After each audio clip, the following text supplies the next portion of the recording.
आज 16वें दिन के धरने पे मैं अपने गांव चांदत के अंदर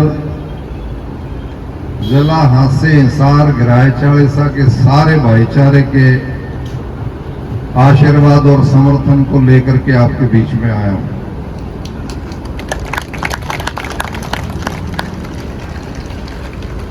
यो सुरेश ने कंधा हो गया भाईचारा अपना गांव क्यों करके हमने इसको गिराए चालीसा का 1991 में स्वरूप दिया था और चांदत गांव गिराए चालीसा की एक मजबूत स्तंभ और मजबूत कड़ी रही है। तो आज उसी भाईचारे के नाते गिराए चालीसा की सरदारी और जिला हिसार हांसी से आपके समर्थन में जो हमारे साथियों ने परसों की एक बैठक के अंदर फैसला लिया। मेरे साथी हैं यहाँ पे भाई पूर्ण सिंह, हम सफर हैं बचपन के। उसके बाद में कुलबीर जो हमारे प्रधान हैं कॉलेज के, पालेराम जी, बलजीत, कई अपने साथियों ने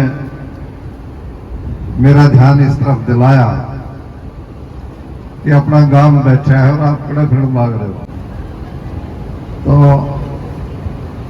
एक रोड़ा मेरे गले भी हो रहा थोड़ा सा, नहीं तो राजनीतिक आदमियों ने बड़म करना मैं बहुत अच्छी तरह आया करता।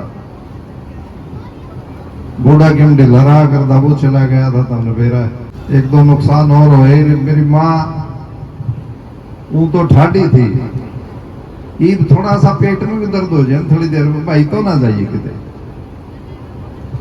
मैं कहा भाई और रहे इधर पोता रहे तो पहला तो नहीं कह दी भाई, बाकी बाहर से पोता करे तो बैठा होगा। बोले ना तो चाहिए। मैं कहा ईद तो मां चांदत मांगे मैंने। बोले चांदत खातर जाइए भाई। वैसे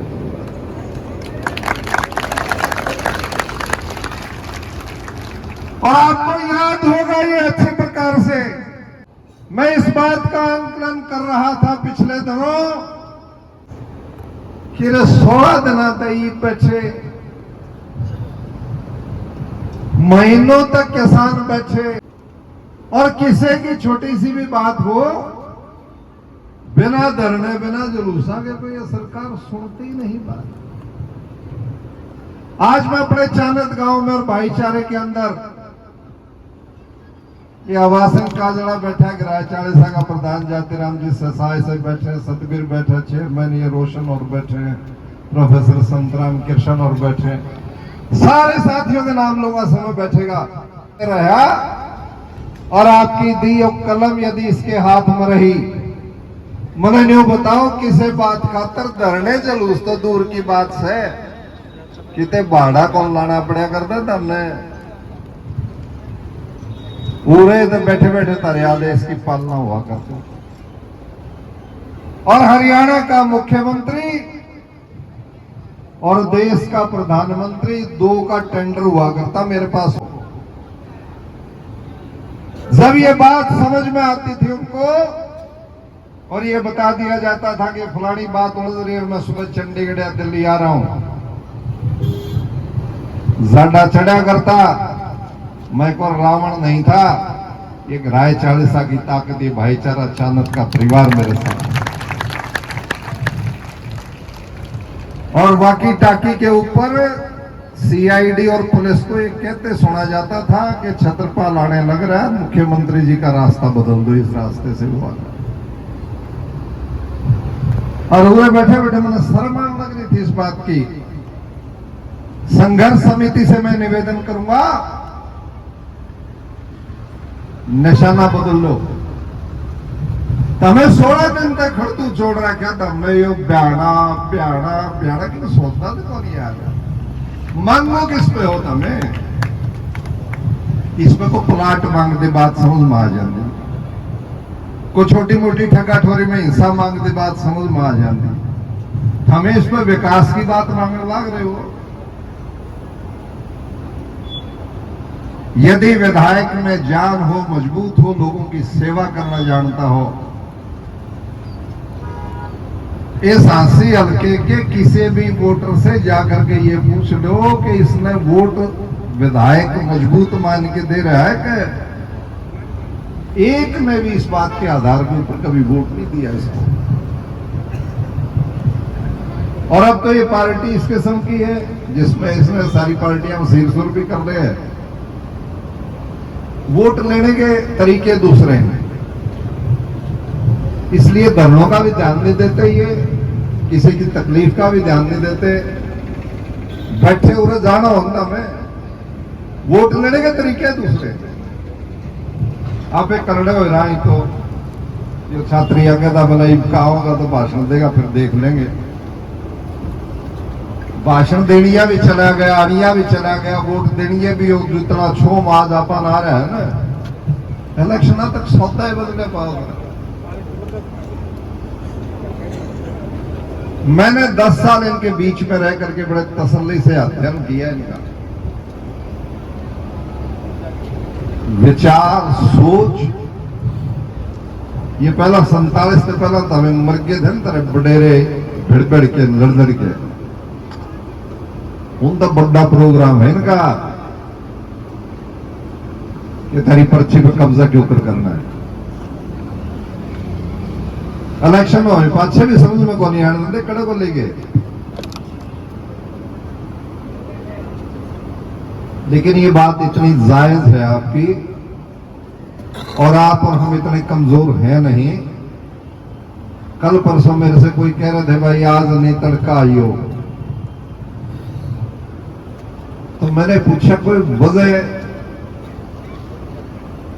कहते हो कोई रास्ता रोकने की बात कर रहे हैं, कोई पहाड़ के लाड़ की बात कर रहे हैं। अभी जब छात्र यार भाई सुरेश जिक्र कर रहे थे तो बात मेरे समझ में आ रही थी।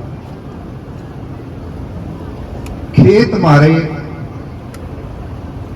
जगह मारी और बिना पूछे पाइप डालने लग गए। और फिर मैंने YouTube पर सुना था, बोला कानून इजाजत नहीं देता, ये फलानी मर्दुल्ला स्कीम में आता है, अर्बन को पानी देना है। इस बात का अंदाजा लगाओ, हमारे खेता में बिना पूछे पाइप काटना कानून में आता है क्या? मतलब जो मारे गले खुनस करो वह तो गैर कानूनी भी सही है। और हम पानी मांगा,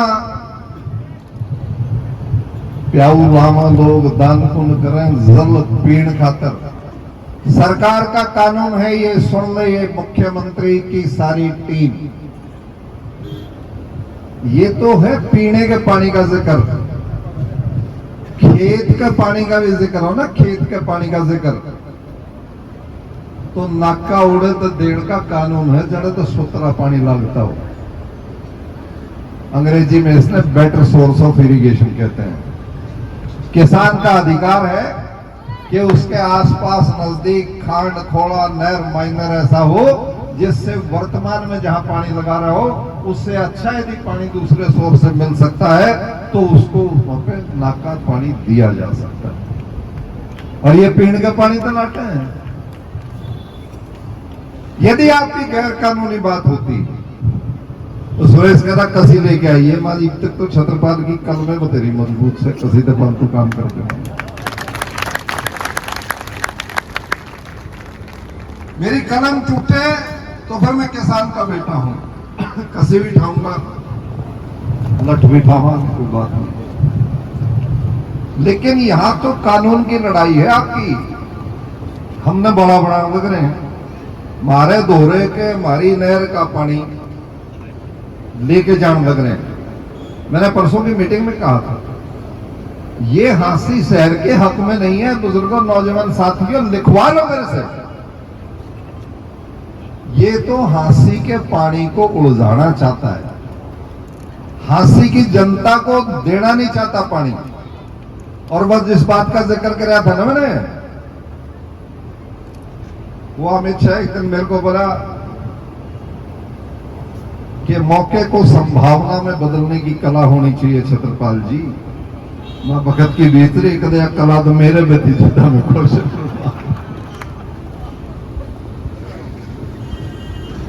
एक दिन मोदी बना, हम ऐसा सोच रहे हैं वैसा सोच रहे हैं। मैं ऑब्जर्वर होता था गुजरात में, इसको मैं जानता नहीं था। तो प्रधानमंत्री डिक्लेयर कर दिया तो हम बैठे थे आमने सामने, एक और मेरा गुजरात का साथी बैठा था। मैं कहा मोदी जी 90 के दशक में कहा हुआ करते, तो सुने नहीं भाई आपको यो कड़ लगा कुर्सी बना रहे प्रोफेसर साहब, वो दिन तो आप लोगों के थे। मैं तो झोला खाए बजा करता हरियाणा में, और न्यू देखा करते तड़के छत्रपाल की के खबर छपेगी। बोला रोज नई बात होया करती, नई बात को हमें प्लाट काटन की क्रिया करते, नई बात होया करती हमारे गांव में फलाना में यह चाहिए, फलाना में यह चाहिए, नौकरियों में अधिकार चाहिए, पीने का पानी चाहिए, नहर का पानी चाहिए। और आपको याद होगा सातोड़स गांव के अंदर एक पैदल यात्रा कर रहे थे कुलवीर, जगदीश नेहरा पानी के वजीर होते थे। तो वहां पंडित रामजी लाल जी आज स्वर्ग में है, वो बैठे थे। तो भाषण देते देते, क्योंकि आदमपुर गिराए के बाद में पड़ा करता, भजनलाल जी नौकरियां में जोर कराया करते, आप पानी पे जोर कराया करते। तो इनकी पर्ची लिखे और रोशन और की, दिल्लू और की, सारी सुरेश और की, वो रामजी लाल जी इकट्ठी कर रहे। और जगदीश नेहरा को कहने लगे कि जी ये छत्रपाल जी तुम्हारा पानी को नहीं आने देते, आप पानी के वजीर हो, ये पर्ची पकड़ो। ये को रविंद्र ने लिख रखी, कोई इसने लिख रखी, कि उसने लिख रखी, सारी नहर खोल दो, जुबान खोल दो, चालन दो। तो नहर ने मेरे कहानी सरकार दी, वो भी स्वर्ग में बेचारा। बोले मंत्री जी मुख्यमंत्री को पानी नहीं दे रहे। मैंने पर्ची गोज में गाल के बोला जवाब तो दे दे। मैं बोलूंगा नहीं, बता दी। बोले या तो कड़े बता दे, मैंने ऊपर उतार दी। तो मैंने अपनी बात करके ये कहा, बीच में रिकॉर्ड की बात है, मैं कहा भी जगदीश नेहरा को गिराए चालीसा का धन्यवाद करना चाहिए। आज गिराए चालीसा ने मंत्री की पूछ करा दी। ना तो मुख्यमंत्री मंत्रियों को कुछ कहते नहीं थे, ना समझते थे, अधिकारी सीधे आदेश की पालना करते थे। और ये बखाई नहीं सी अड़ा रखी है, रामजी लाल जी तो मुख्यमंत्री की पर्ची पकड़ाने लग रहे हैं कि आप पानी दे दो इनको। तो मैंने कहा मेरा साहब इससे बड़ी आज गिरा में पड़ेगा, धन्यवाद कर दिया सतलुज गांव में पूरा हल्के का, ये भी तुमने मेरी कदर करा दी। फिर तो बोला पानी तो दे दे। मैं कहना गलत बात, पानी दे दूंगा, पानी में सबका सीर से, आदमपुर में हमारे रिश्तेदार से। मैंने कहा हमें इतना ही रोक रहे हैं जितनी नौकरी फालतू लेने लाग रहे हैं हमारे। नौकरियां में बराबर का हिस्सा कर ले, पानी बराबर का देंगे, कोई रोला को नहीं रोक। अर्जनियों कहता वजीर रखना और हटाना मेरा हाथ में, तो छत्रपाल के घेसला खोप होगा और नहर के ऊपर फिरूंगा, पानी तो न्यू चलेगा हमारे जब तक मैं हूं।